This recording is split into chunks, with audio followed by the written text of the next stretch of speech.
Hello, friends. We are back with episode 78 of the Our Weekly Highlights podcast. My name is Eric Nance, and I'm always just delighted to have you join us audio listening from wherever you are around the world. I'm also joined by my awesome and busy co host, Mike Thomas. Mike, how have you been today? Been doing well. I've been fighting Azure, so if anyone out there wants to take that over for me, I would be more than happy. I know how you feel on many of these services, and yes, my explorations of the Azure API have been, you might say, a little bit painful. So, this is the joys of working in enterprise projects. It's never just R, and you sometimes have to hook into some really gnarly services to get everything you need. Sometimes I miss the days where I could only make it run on my machine. Yes, and the fact that you're saying that speaks volumes compared to the troubleshooting I've done in the past. Well, luckily, hopefully, we won't have to do any troubleshooting for what we're about to talk about because we're going to have fun digging into some great art content for you with this issue that was curated by Kelly Bodwin. And as always, she had great help from our weekly team members and contributors. So we're going to dive into this with our first highlight, talking about some awesome new developments in a very important resource for many of us in the R and data science fields. So in the world of data science, we're often encountering many unpredictable circumstances. And one of those that you can count on, especially when you analyze real world data sets, is having maybe deriving a quick summary statistics, like say the mean or the median, and then you're running this in R, and then the result you get back is not the number you're expecting. You get this NA. Now, why would that happen? Well, in quite a few base R functions that operate on some kind of numeric data, any presence of a missing value will by default give you a missing value right back, no matter how many other values are populated. And I still remember when I first encountered this, when I was doing a real world R analysis. And then I learned about this particular function parameter called na.rm, which means to remove any observations that are classified as NA before you actually compute that desired metric, like the mean or median or things like that. But I admit handling these NAs has not always been straightforward, and it's always helpful to know about some newer approaches in the R community to make that even easier for you in key situations. So, as we speak, Hadley Wickham, of course, chief scientist at our studio, he has been hard at work progressing with the second edition of the critically acclaimed R for Data Science. And he actually released in the in progress chapter on dealing with missing data with the tidyverse approaches. And we're going to talk about some of these cool tricks in our first highlight today. Now, I still use in base R the is.na function quite a bit in my explorations, but this chapter that Hadley's released has a few new tricks that you can use to deal with different types of missingness that can occur in your data. So some of the nuggets I found in this chapter, one especially relates to the work I have to do in the life sciences space, where we often have to run analyses on outcomes or we need to actually impute any missing values in kind of this longitudinal profile with various methods such as last observation carried forward, or LCF for short. And now I see that the tidyr package has a handy function called fill, which will actually make it much easier to impute those right out of the box without some custom grouping and other custom logic to do it. And you can tweak it in different directions as well. But that's going to be a great thing for my toolbox in the future. And also from the dplyr package, a function called coalesce, I'm not sure how to say it, but it's a great shortcut to what I used to do in the past with these if else constructs when I'd want to replace a missing value with a constant. And likewise, going in the other direction, the na underscore if function, when you need to convert something that did have a quote non missing value into a missing value. Perhaps you were getting data from a measurement device that coded missing records as like some cryptic integer like 999 or something like that. You could easily use this NAF to compose those into the appropriate missing values. And then lastly, what I saw is the complete function from tidyr. And what's handy about this function is that you can generate what you might call explicit missing values, or more specifically, combinations of certain grouping variables where you might want to show that there's a response or some measurement that's missing. And that can be especially handy when you're starting to do like visualizations of a time course to recognize that there may be some gaps in that particular measurement. So, the long short of it to me is that there's a lot of new tricks that are available to us to deal with missing values quite efficiently. And now we can kind of read along with the in progress second edition of Art for Data Science, amongst many other cool updates that Hadley is making in the book. So, Mike, what are your thoughts about this new in progress chapter and where Art for Data Science is going here? We're so lucky to have resources like R for Data Science that are freely available online and open source, which is really Absolutely. awesome, as well as available in print for people like me who just consume long form material better in print than I do online. And grabbing a hard copy of the book is a great way to support Hadley and the folks who publish open source books like R for DS. So I would encourage any listeners, if you've found that the online version of a book has helped you out in your data science journey, try to pick up a physical copy as a thank you as well, if you can. Missing values, man. Do we keep them? Do we throw the whole observation away? Do we replace them with some imputed value? I don't think there is a great right answer to these questions because it really depends on the domain and context of the particular data set that you're working with, at least in my experience. So don't expect the new chapter in R for DS to tell you what to do when you encounter missing values. Rather, like you said, Eric, it provides a bunch of different strategies for working with missing values and lets the user decide which strategy is right for their particular use case. One of my favorite tricks to ensure that you are capturing all of the data that you want is to use the dot drop equals false argument inside dplyr or group by to ensure that when you do some summarization, you preserve all levels of a factor. So even if a level has zero, a count of zero, if you're doing like a count after that or a sum, you make sure that that shows up on that factor level within sort of your grouping functions there. So you don't forget about a level that you had at the beginning. And that's really useful, especially for modeling as well, so that if you do have new data that is representing a level that maybe wasn't in your training data because you lost the value because you did some sort of aggregation, you'll ensure that by doing that dot drop equals false argument that you continue to have that data for training purposes or whatnot. So a lot of really good nuggets in there. Like you said, I think folks coming from a SQL world will recognize things like that, the coalesce function that you talked about, Eric.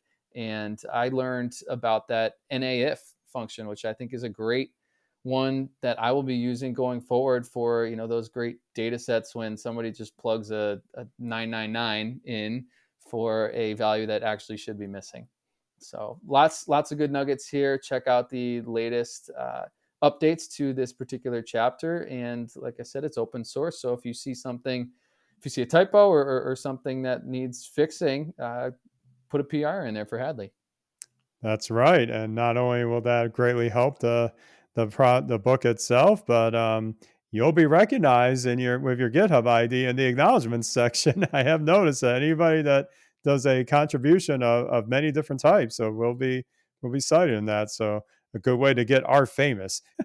Exactly. No, they do a good job of making sure in those books that everybody that made a contribution does get recognized. There's a long list of GitHub handles. That's right. That's right. And I second your call there about. I love that these are out in the open, but I think the best way to keep that model going is to show our support for it in both getting the online version that we have free of charge, but also the printed version because this publishing model. If someone had told me 20 years ago this would be a thing, I would have laughed in your face because I still remember paying so much just for those college textbooks and thinking there would be never a time where I could just pull one up online and read it, somewhere conveniently on the screen, but then on other times be able to view the printed version. We're very lucky that many of the books that I've been reading regularly have both versions available. I think it's a great win for education and a great win for leveling up your skill set. So, in this day and age, we have a multitude of online services that provide many different types of maps and custom layers to fit different needs. Now, I tend to think of this in somewhat layman's terms, but if I'm on like Google Maps to figure out the best driving route from point A to point B, of course, I'm going to look at the kind of the default view, which is kind of like the street view, you might say.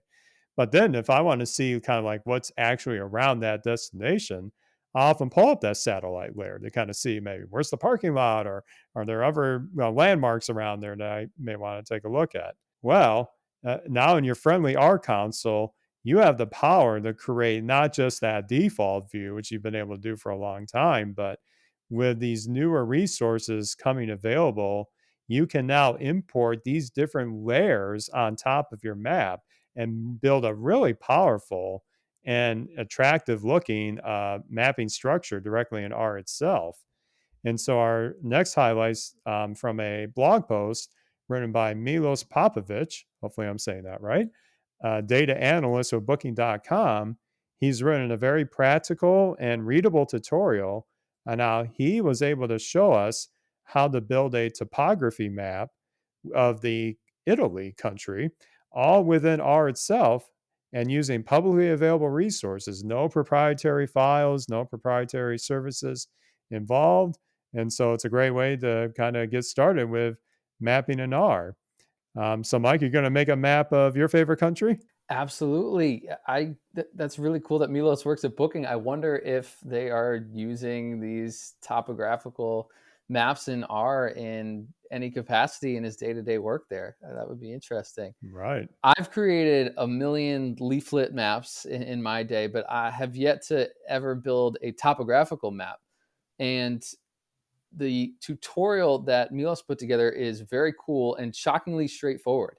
Yeah. He makes it pretty obvious and pretty easy and friendly to show you how to build these topographical maps. And I just continue to be blown away by what we can accomplish with ggplot2 and a couple of GG extension packages. But the plot itself is literally a map of Italy that comes out. So it's so cool. The fact that we can do that and build bar charts in ggplot is just crazy. In particular, in this blog post, Milos uses a package called Elevator without the O at the end, Elevate R package, specifically a function called get elev raster to retrieve the elevation data. So that would be, I guess, that third dimension that hurts my brain to think about, which is probably why I don't do a lot of topographical mapping. But I'm too much of a simpleton. But then to build the color palette that runs from like green to brown, depending on the elevation level, Milos uses the function scale fill etopo from the marmap package, marmap package. So two new packages that I hadn't seen before, but really easy, nice to use, friendly functions for building in that elevation component into the plot. There were a few other R packages in this blog post that seemed incredibly useful, including the Terra, Terra package, the GISCOR package. I don't know how to pronounce that. And of course, the SF package, so which we've talked about recently as sort of being the leader in GIS data analysis within R. So I encourage you to check those packages out as well if you'd like to play around with GIS topographical mapping. And fortunately for us, Milos has a really nice GitHub repository already set up with the code from the blog post that you can clone and run yourself right there in your R console to map whatever country or region or state that you want to build a topographical map for. Yeah, it was really, like you said, it was amazing to see what, to my, again, limited experience on making maps, I would think this would be a hugely complex endeavor. But once you get the layers you need from these shape files online, yeah, it's just like anything in ggplot2. You're adding layers, you're adding some aesthetics, but it's all that same kind of that same overall process, and that's what makes visualization in R still, to me, the leader of all the different statistical computing packages for visualization, because you can use these unified approaches and have as many different rich kind of visualizations as you can come up with, all within a similar paradigm, thanks to not just ggplot2 itself, but the extension community of packages that are adding all this additional functionality on top.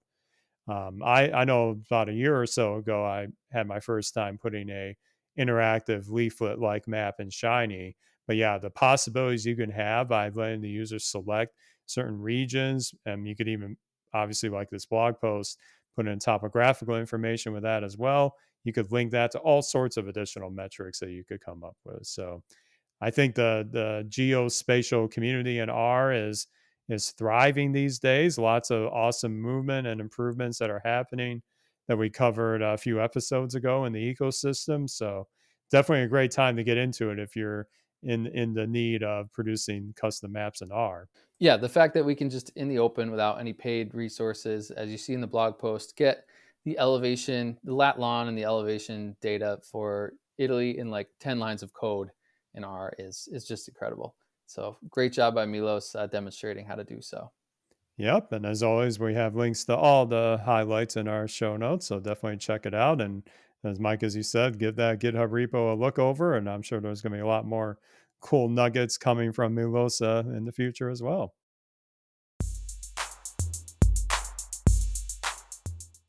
And now for our last highlight, which admittedly has me continuously amazed at what's possible. So, on my bookshelf, talking about books for a second, one of the earliest books I purchased for my continued learning in R is from John Chambers, Extending R.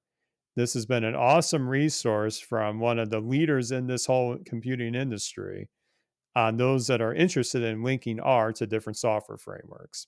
And John was certainly a pioneer in many aspects of computing. But I think there's at least one area that I'm almost 100% certain he would not have thought was possible. So leave it to Mike, aka Cool But Useless on Twitter, to blow us away with another unique and downright amazing solution that combines aspects of a digital drum machine with R in our last highlight. I don't know how really else to describe this, but I got vibes of having my own digital audio jukebox powered by R itself, and I still can't believe it's possible. Mike, how the heck is this possible? Honestly, if at our studio conf this year there isn't a DJ who is on the ones and twos spinning this package, just that drum beats, I will be supremely let down. But yeah, I don't really know how it's how anything that Mike does is possible. I think he had a blog post last week that was event loop for real-time interactive rendering in R, which was Right. a wild blog post and just kind of incredible functionality. He's definitely of the camp of extending R. Am not shocked at all that you own that book, Eric, Extending R. That's not something you would ever try to do, or I've ever heard you try to do.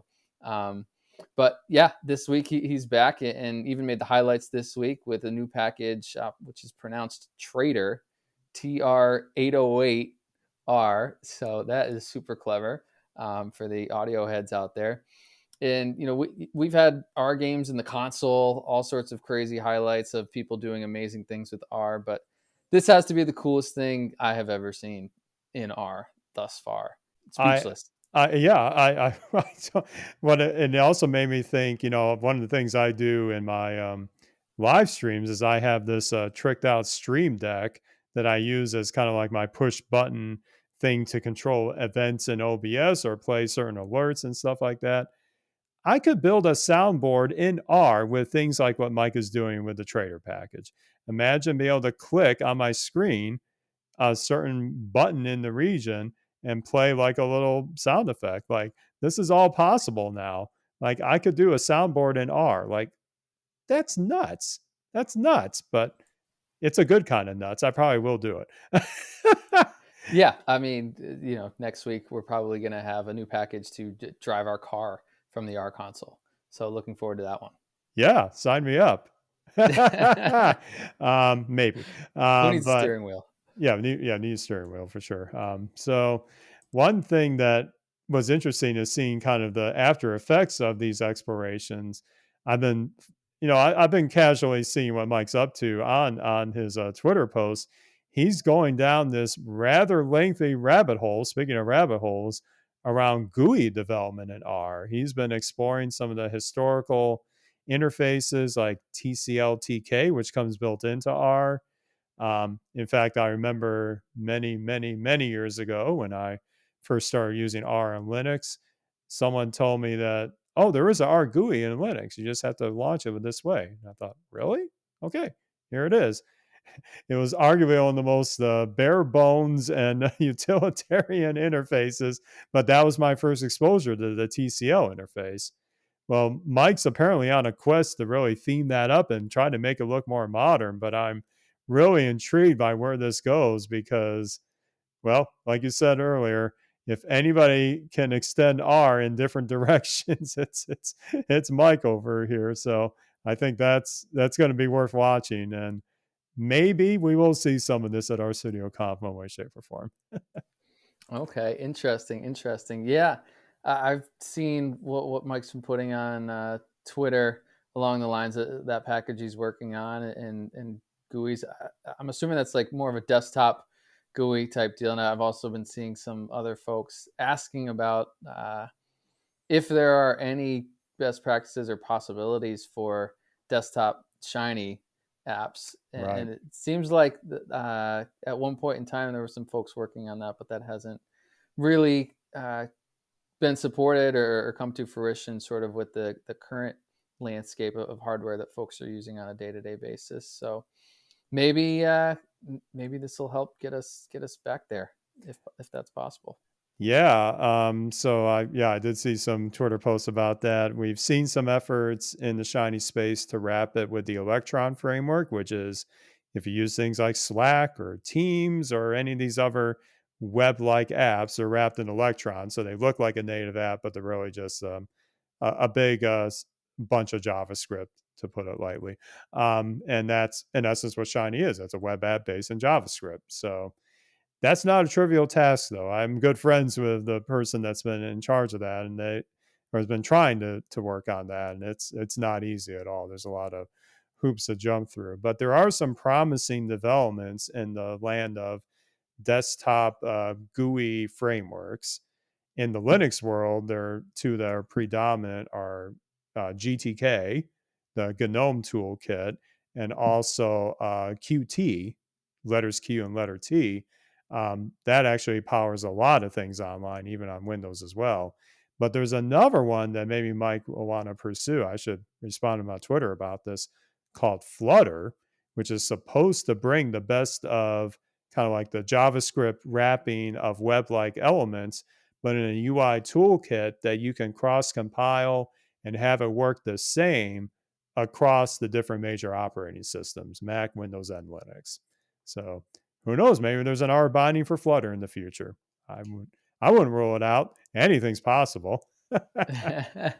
Absolutely, absolutely. So, what before we dive too far down all sorts of other rabbit holes, what were some other additional resources from our weekly this week that you found interest in? Yeah, so it won't surprise you that I found an interesting post that's extending R yet again. Um, so Hiroke Yutani has a great slide deck in there about combining the Web GPU API with R itself for visualizations. I'm still kind of digesting all the intricacies of this, but Web GPU is basically a way for your web browser to take advantage of high performance graphics to do some custom rendering and different plotting types. It sounds like it's not easy right now, but this could lead to some really innovative ways of having web based visualizations still powered by R, but with this middle layer of web GPU to hook into some more heavily intensive resources that your GPU card could give you. So I'm going to be watching that space a bit, as I like to push the envelope a little bit with my browser-based visualizations. Interesting, interesting. Found a couple. One from Shannon Pelegi on her Piping Hot Data blog, put together a great intro to how to create slides with Quarto that highlight different chunks of your code, which I think is really useful for teaching, a new package or a new set of functions within a package, and sort of going step by step and being able to highlight that particular step that you're on. So definitely check that one out. The Quarto ecosystem is burgeoning and booming. So I think any blog posts that folks put together there are super useful for sort of getting some documentation really established around this community. Right. And then Andrew Heiss put together another phenomenal guide to building models that handle outcomes with lots of zeros using hurdle models, which wasn't a term that I was familiar with before his blog post. And he put together a couple of blog posts in the past that were sort of a similar nature, of using beta regression models that he called zero inflated beta regression models. So same kind of concept when you have a lot of zeros in your data, but the outcome, or zeros in your outcome in particular, but the outcome is between 0 and 1. These hurdle models let your outcome extend beyond 1. So you can have a lot of zeros, but you have this response variable that it goes from 0 to something beyond 1. And that's where these hurdle models come in, because you can't use beta regression models in that case. So really long, lengthy, beautiful blog post by Andrew. So I appreciate him putting that together for those of us trying to apply some of these concepts in our day-to-day work. And I just find it so fascinating that, these particular use cases that folks find for one particular model can extend perfectly to a use case in a whole different domain or industry. And that's something that I love about the community. Yeah, Andrew, he always does these top-notch write-ups of these different techniques, and I always feel like I'm going back to school when I read it, but in a good way, of course. I'm not paying tuition for this reading, and it's also written in such a way that I can directly apply this to perhaps future projects with this kind of domain specific issue that can happen with modeling that can be quite common in my industry as well. Well, what else is common? An awesome R Weekly issue. There's way more to come, or way more to talk about that we could do, but there's only so much time in a day. But that's where all of you can read about these great links that are available at rweekly.org. You'll see the link to this particular issue right at the front page, along with links to all the previous issues, where you can see these evolution of highlights that are going to the state of the art mapping visualizations, turning R into drum machines and the like. There's a mix of everything there. And please keep those pull requests coming for resources that you find online throughout the R community. We definitely appreciate all those. Our curator group is still hard at work trying to spin up the old services, but we definitely appreciate your help in the community more than ever as we start to get things slowly up and running again. And so that'll do it for episode 78 of the R Weekly Highlights podcast. And we'll be back with another edition next week.